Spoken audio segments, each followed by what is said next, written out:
neen d'ailleurs doyen ñu wax ci mbirum Tahirou Sarr mi nga xam ne nii moom jëlee nañ ko foofee ca Rebeuss yóbbu ko ca Cap Manuel Tahirou Sarr nag daanaka transfert bi lépp ci week-end bi lañ ko def ak début de semaine bi.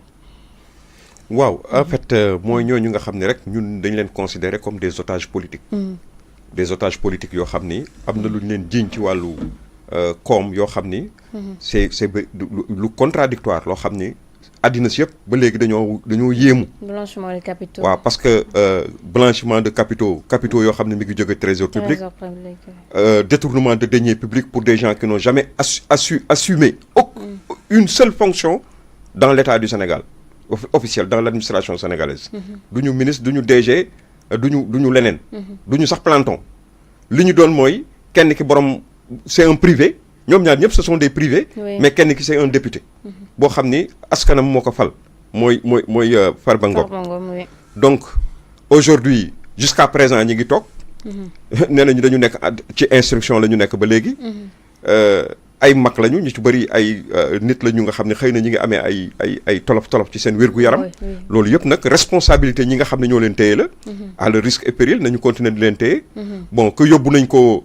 Tel lieu jëlee ko tel lieu yóbbu ko tel lieu pour man ça ne change absolument rien ça ne change rien du tout jusqu'à présent dañ leen privé ci seen liberté donc kaso bu gën a neex beneen kaso am na ci ñu nga xam dañuy wax naan Cap Manuel moo tane Rebeuss nangam ak nangam mais li nga xam ne moom moo fondamental li am solo maanaa bi mooy le fait que ñu privé leen ci seen liberté nga xam ni xañ leen seen njaboot xañ leen seen liggéey seen i activité xañ leen aussi d'autres sénégalais yoo xam ni ci ñoom la ñu dépendroon des milliers et des milliers de sénégalais yoo xam ni ci seen signature lañ doon dundee weer wu nekk ndax ñu ngi doon leen nekkoon di leen liggéeyal ñu ci bëri ci lu système boobu day perturbé wu. dañoo aussi nemmeeku ne depuis même bu nekkee constat boo xam ne mën nañ ko def depuis Pastef bu mu ñëwee au pouvoir yenn ci ay homme d'affaires maanaam riche ñu bëri ñoo xam ne nii ay Richard lañ jël nañ leen yóbbu ci kaso bi. liberté d'expression ñu xaw ko noot tuuti. loolu tey muy mel ni dañoo bëgg a taxawal wàllum dictature ci réew mi. waaw parce que boo xoolee ni ku mel ni Farba Ngom yàgg wax nañ ko àddina si yëpp wax na ko ba noppi. boo defee genèse digganteem ak ki nga xam ne tey moo fi moo nekk ci boppu gouvernement wu Sénégal di Ousmane Sonko ku xool seen diggante bi ñu nekkee ci assemblée nationale jogante bi nekkoon seen biir xaxarante bi nekkoon seen biir kujjee gi nekkoon seen biir dimension yi mu tolloon ak wax yi nga xam ne moom wax na ko taxe que de géwël taxe que de borom riiti simple borom riiti normalement parce que ñàkk xam géwël mooy li muy représenter dans ce pays xam nga moo tax bu ñuy wax fii tey nit stigmatisation wala ethnicisme ak yooyu man ça me fait doucement rigoler parce que yoo xam ni la dund nañ ko fi dundate ko fi waxate ko fi xam nga mais tey comme ñoom ñi nga xam ne ñoom ñoo ko daan def di ko di jéggi maanaam interdit yooyu nga xam ni ak loolu nga xam ne dañ koy ñaawlu ci askan ñoom ñooy champion wu jalgati loolu tey ñooñu ñoo ñëw taxaw di joxe ay leçons wu comment dirais-je de discours anti ethniciste wala yu demee noonu et cetera c'est dommage quoi n'est-ce pas man jàpp naa ni kenn warul taxaw di jël nit di ko xas ci waaso kenn warul jël nit di ko xas ci askanam fa mu bokk kenn warul jël nit di ko xas ci ñàkk n'est-ce pas comme kenn warul jël nit aussi di ko xas ci am parce que am na ñoo xam ne boo amee sax ñu xas la ci am gi ni da nga ko sàcc wala luxuskat nga wala farmason nga wala borom ñaari tur yi nga moo tax nga am alal donc yooyu yëpp kenn waru ci xas benn doomu aadama ñun loolu la ñu jàpp loolu la ñu xam nit ku yiw noonu lay def mais yow nga indi fi loolu tàggat ka fi suuxat ka fi pendant des années et des années ba yàlla def tey nattoo la nga nekk ci nguur parce que nattu la lii nga xam ne moom la ko yàlla jox am nattu la parce que tamit loo xam ne démb ak bërki démb da nga ko taxee woon di ko def ko cheval de bataille tey nga nekk ñëw aux affaires wane leneen beneen xar kanam loolu yaakaar naa ne nattu mënu ko weesu voilà. d'accord commissaire Keita ba tey ñu des ñu birum Tahirou Sarr moom mi nga xam ne nii foofee ca Rebeuss moom souliné ba mu ngi ko doon partagé ak plus de 20 de personnes ñu yóbbu ko foofee ca Cap Manuel foofu moo gën a confortable tuuti ndax mënuñoo wax ne dañ ko pour état de santé dañoo wut barab bu gën a xaw parce que yelloowut ak moom kenn yelloowul prison mais ndax nekkul ne dañoo wut barab boo xam ne ni peut-être dina fa gën a confortable. loolu yëpp dafa mën a ànd parce que lu ma wóor ba wóor. kenn yóbbuwu ko kaso pour mu am fu neex. oui c'est vrai. oui absolument. kenn yóbbuwu ko kaso pour mu am fu neex. man maa ngi leen di wax ni. chambre 42 bi ma nekkoon. dëkkuwaay bu normal la nit ñi bariwuñu. mais sama kër ma ko gënal. nekkoon ci sama soxla moo ma ko gënaloon. effectivement ñun ñi nekk di opposé wu. kenn opposé wul pour dem kaso pour le plaisir dem kaso wala pour riiru dem kaso. Tahirou Sarr bu doon sagoom mu nekk këram. maintenant diggante Rebeuss ak camp pénal. ñoom ñoo trouvé motif pour jël ko fii yóbbu ko fële. je ne pense pas ki nga xam ne da nga ko yéene kaso ngay koy wutal kaso bu gën a nooy. je ne pense pas. dans la décence de l'image mënuloo jël nit yóbbu ko kaso surtout ci cas bu mel nii. defu la dara. c'est un homme d'affaires qui a eu à traiter avec l'État nga jël daal di ëmb li nga xam ni lépp moom la mës a séq ak état bi daal di ay luxóor ga ci biir loolu. yóbbu ko kaso ba noppi di wër nag di wut noo tënkee loolu. absolument pour wane ni moom mii kat il faut ñu juger que teg dara ci deram. yow yóbbu nga ko kaso ci réew mi nga xam ni. addina bi nga xam ni dafa am lu ñuy wax présomption d'innocence. ça veut dire que ki nga xam ni sax fekk nga ko mu sàcc bëgg ni wuub sàccee. tant que kenn tegu ko ci yoon ba ñu condamné ko. mu ngi ci yoonu présomption d'innocence. mooy ki nga xam ni dañ ko jiiñ. te tegaguñ ko ci yoon ba atte ko ni dafa def. képp ku fi rey nit. ñu fekk ka paaka ak baat bi ci loxo ci ak paaka ci loxo bi ci baatu ki muy rey. ba tey loolu dañ koy ëmb mu ngi nekk ci yoonu présomption d'innocence. mooy ki nga xam ni kat. teg nañ ci moom tuuma bii ci circonstance bii.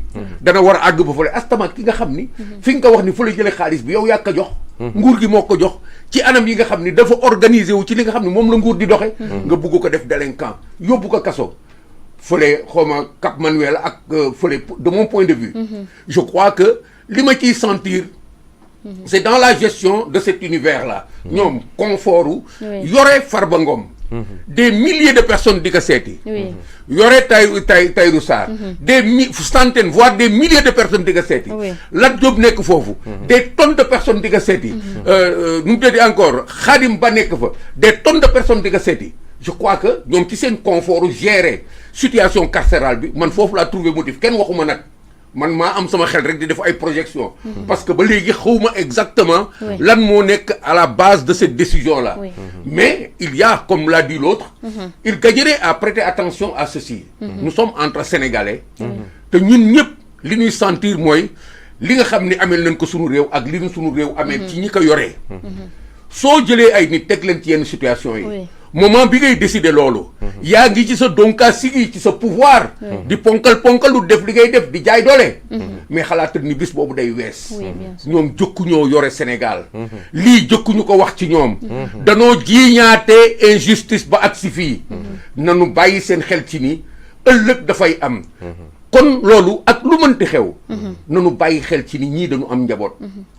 ñu traité leen correctement bañ ko subjectif bañ a dugal ay ressentiment ak fayonte ak ay haine parce que ku ci nekk ci ñoom da nga am contentieux direct ou indirect bu dox sa diggante ak ñenn ñi parce que xel mooy àgg ci loolu je dis direct ou indirect comme l'a dit Moustapha Farba Ngom dafa jàmmaarloo ci li nga xam ne mooy kujjee ci parlement bi mais dafa jàmmaarloo ak Ousmane Sonko ci terrain politique bi kooku wax ñu bàyyi fi ay traces yow soo demee nga am adversaire bu mel noonu ba mu def nga fekk que mu rey nit décence ci biir politique dafa la may yow nga séddu ko cër même bu fekkee dafa rey il Oui. y a des dossiers qui sont entre ces gens-là et malheureusement Bien sûr. avec le même personnage politique avec Ousmane Sonko Tahirou Sarr on l'oublie toujours dafa am ay traces ci 94 milliards yi Bien Oui, sûr. absolument. dafa am ay traces ci dossier assemblée nationale Oui. bi nga xam ne dañu waxoon ne Tahirou Sarr dafa def Moo ko ay wéccee ay trop, lu xool oui. ainsi de suite Oui, trop dafa am avec ay l'État. traces dafa am ay traces am na luñ ci xamul leneen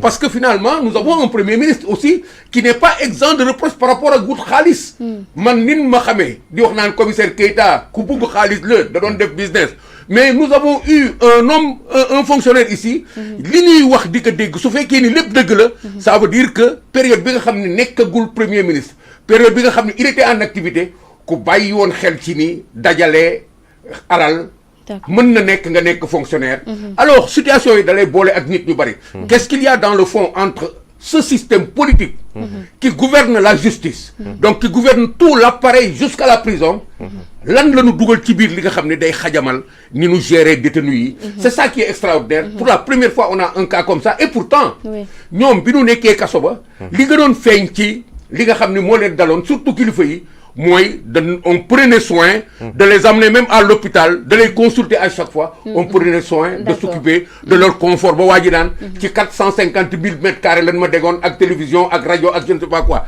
c'est ça la décence loolu c'est à l'actif du pouvoir qui était là moom mu mën a wax ni ci confort bu métti la ne woon du D'accord. góoram du jàmbaaram kon na sedd ñi ay kilifa lañu D'accord effectivement c'est leen loolu c'est normal mais tey bu ñu gisee dossier ñu bare commissaire balaa ñu dem ci doyen ndax jàppoon ne dina am yenn yoo xam ne ni dinañ leen classer sans suite ndax nekkul ne machine judiciaire bi moo nekk di def liggéeyam ci kaw quelques hommes d'affaires yi.